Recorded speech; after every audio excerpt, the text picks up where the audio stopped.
পূজা পার্বণ হোক বা ঘরোয়া অনুষ্ঠান, এক প্লেট বোঁদে ছাড়া যেন অসম্পূর্ণ।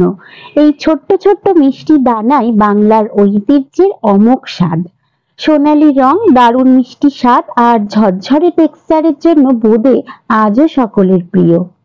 তাহলে চলুন আর দেরি না করে শুরু করা যাক আজকের রেসিপি বোঁদে।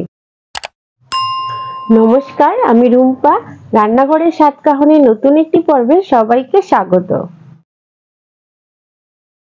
বোঁদে বানানোর জন্য আমি এখানে 200 গ্রাম মতো বোঁদে নিয়ে নিয়েছি। আর এই বোঁদেটা কিন্তু আমরা বাড়িতে বসেই খুব সহজেই একদম মিষ্টির দোকানের মতন আমরা বোঁদেটা তৈরি করে নিতে পারি।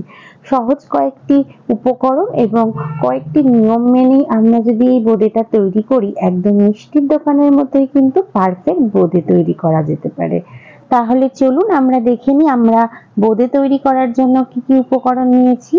আমি এখানে 200 গ্রাম বোঁদে তো নিয়েছিলাম, তার জন্য আমি 400 গ্রাম চিনি নিয়েছি, 4টে এলাচ ও একটা তেজপাতা। এখন আমরা ওভেনে প্রথমে একটা কড়াই বসিয়ে নেব। তারপর কড়াইয়ের মধ্যে দিয়ে দেব আমি 200 গ্রাম বোঁদের জন্য 400 গ্রাম মতো চিনি। তারপর চিনির মধ্যে আমি দিয়ে দেব 4 কাপ মতো জল। 100 গ্রাম বোঁদের জন্য 200 গ্রাম চিনি এবং 2 কাপ জল। অতএব 200 গ্রাম বোঁদের জন্য 400 গ্রাম চিনি এবং 4 কাপ জল। আর এই অনুপাতেই কিন্তু দিতে হবে। এখন আমি এখানে দিয়ে দিলাম একটা তেজপাতা ও 2 থেকে 3টে মতো ছোট এলাচ। এলাচটাকে আমি একটু ফাটিয়ে দিলাম। তারপর চিনির জলটা যখন খুব ভালোভাবে ফুটে উঠবে এবং চিনির মধ্যে যখন একটু হাত দিয়ে দেখে নেবেন জলটাতে যে চিনির রসটা একটু চিটচিট করছে, তখন আমরা এখানে দিয়ে দেব বোঁদেগুলো। এখন আমার চিনির শিরাটা কিন্তু একদম রেডি হয়ে গেছে। আর দেখুন খুব চিটচিটও করছে। এই সময় কিন্তু আমরা এখন বোঁদেটা চিনির মধ্যে দিয়ে দেব। সমস্ত বোঁদেগুলো আমরা চিনির শিরার মধ্যে দিয়ে দেব। আর এই চিনির শিরার মধ্যে দেওয়ার পর আমি 1 মিনিট মতো জলটাকে একটু ফুটিয়ে নেব। তারপর আমি গ্যাসের ওভেনটাকে কিন্তু সাথে সাথে বন্ধ করে দেব। না হলে যদি বেশি সময় ফোটানো হয় চিনির শিরার মধ্যে দিয়ে, তাহলে কিন্তু বোঁদেগুলো গলে যেতে পারে। ঠিক 1 মিনিট মতনই আমি চিনির শিরার মধ্যে বোঁদেগুলোকে দিয়ে ফুটিয়ে নিয়ে তারপর গ্যাসের ওভেনটাকে অফ করে আমি ঢাকা দিয়ে অন্তত 15 মিনিটের জন্য রেখে দিয়েছিলাম।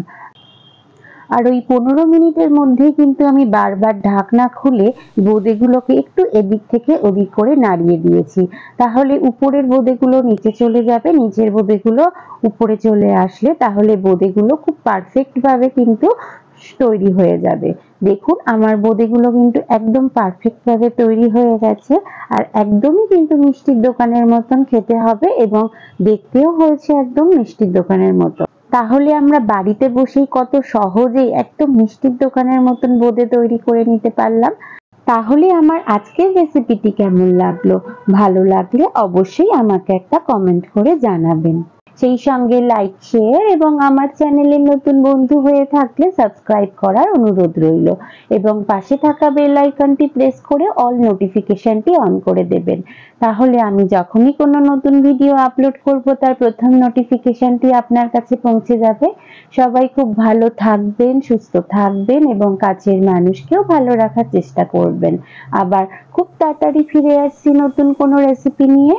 ততক্ষণের জন্য সঙ্গে থাকুন এবং সঙ্গে রাখুন রান্নাঘরের স্বাদ কাহন।